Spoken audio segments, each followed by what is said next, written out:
Welcome to my World History Notes, where I'm sharing with you things I'm learning about the Cold War. Yes, I knew certain basic things. Thought I knew a good bit, but as I dig into it, I'm learning more and more that seems to be relevant to today. And if this is one of your first times of watching this, watching one of my videos, it's not polished, it's not scholarly.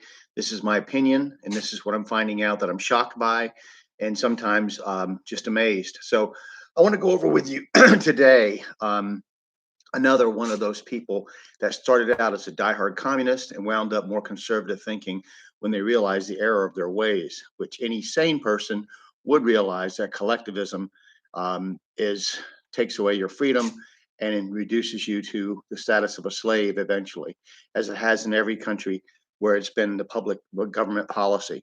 So let's begin, and that's a warning to the United States to reject communism, Marxism, socialism, which is a transition phase in Marxism to communism, where government has absolute control. The only democracy is democracy by proxy, where you vote to give the rubber stamp approval to the elites and you have no freedom other than what the government affords you.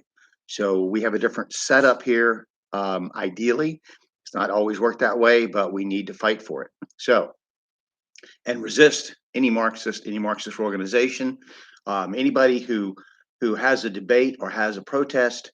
As soon as they announce that they're Marxist or communist, that makes them totally the enemy to me. So you can protest even violently. I understand that. It's America is full of, ever since you go back to 1800s, the early 1800s, the Doctors' Riot in Baltimore.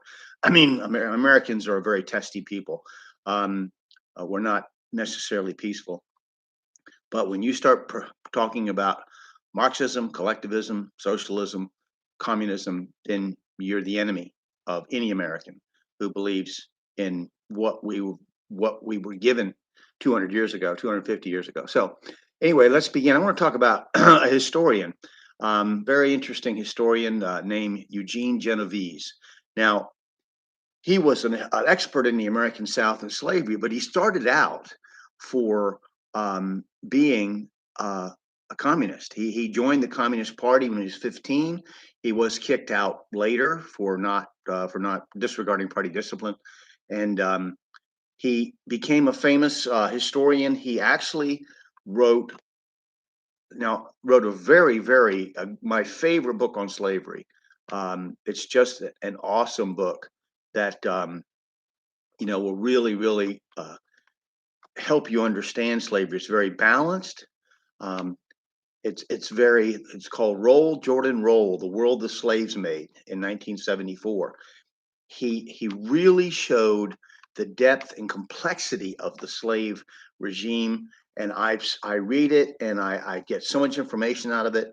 The important thing is that for you to know, when you read an historian, what their political views are, where they were trained, what they believe, so you understand the perspective of where they're coming from. That doesn't mean that a communist can't write a great history. I think of Theodore Allen, I think his name is, who wrote The Invention of the White Race, 2 volumes.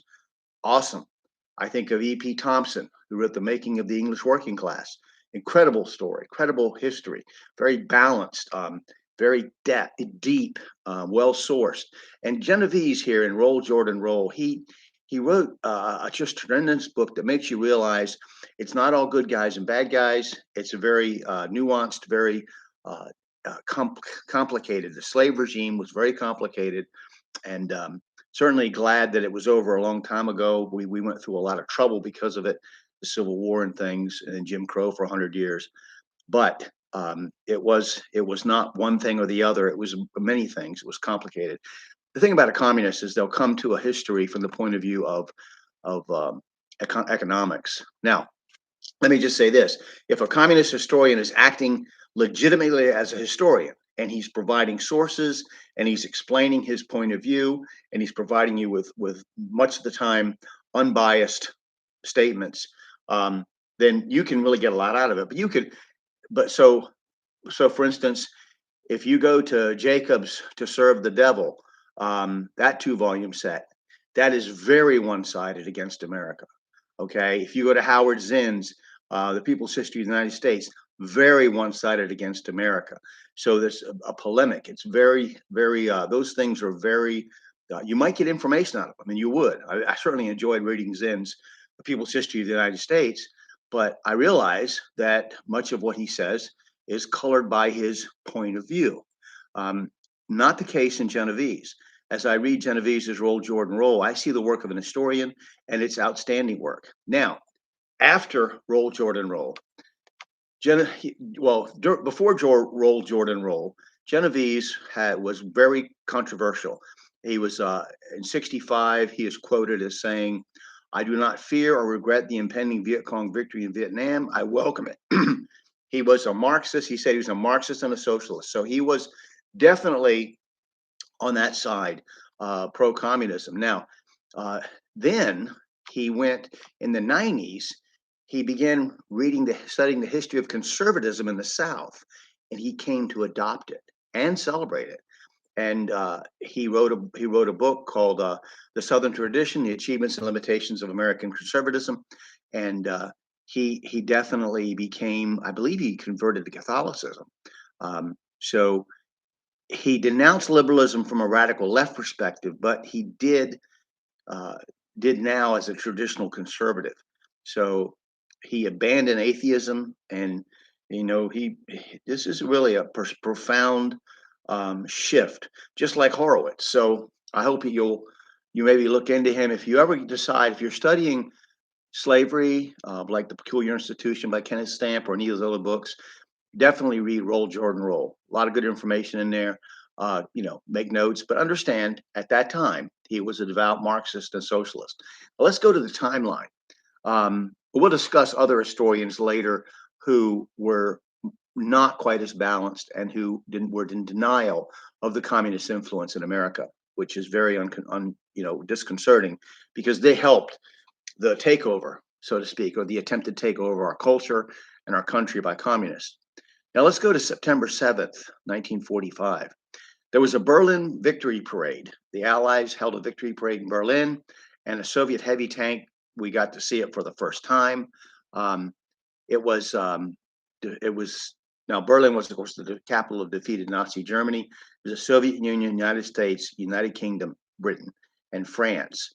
The Soviet Union, it was the Soviet Union's idea. Remember the June Moscow victory parade that I talked about in the 1945 British Berlin victory parade? Um, so you had senior officers, Georgy Zhukov, General Patton, um, Brian Robertson of the United Kingdom, Marie-Pierre Koenig from France. Now Eisenhower and Field Marshal Montgomery didn't go, and they sent Patton and Robertson as their representatives. Don't know if that was political or not. So this is often referred to by the Russians as Forgotten Parade because it's very rarely mentioned in Western sources. Um, so the Allies themselves participated in another parade later in front of the Brandenburg Gate on the anniversary of the surrender of May 8th, of the German surrender, and that was held the next year. So Soviet troops didn't go to a much more famous parade, which was the London victory celebrations in 1946. And anyway, just something else I wanted to mention here. In September 9th, 1945, the Japanese puppet state of Mengyang was disestablished and was replaced with the Inner Mongolian People's Republic. Now, the Inner Mongolian People's Republic existed just for a brief period of time, just until November. And so the Communist Chinese Party eventually in November goes and orders that government to be dissolved, and then it was later established as the Inner Mongolian Autonomous Region. So it's an autonomous region in the Inner People's Republic of China. In other words, they're supposedly partially self-governing. That's the third largest administrative subdivision in China. So those are things that happened in September, and I want to go on to other things. There's another campaign coming up in the Chinese Civil War. The Chinese communists were really, really ramping it up to try to defeat the nationalists and take over. We'll have some events in the war in Vietnam, um, and just hope you'll consider what I'm saying and that you'll be interested enough to actually do your own um, research. Uh, you might not agree with me. In fact, you probably won't. That's fine. But the fact that this stuff has happened, it's just amazing to me, and the influence it's had on us in the last, but what is it? Almost 80 years since World War II. It's a profound. That's a as people, as historians say, the Civil War is a seminal event in American history. World War II was like the Black Plague in the 1300s. Is a pivot point in world history. So everything after that flows from it. I hope you'll study and learn. Thank you.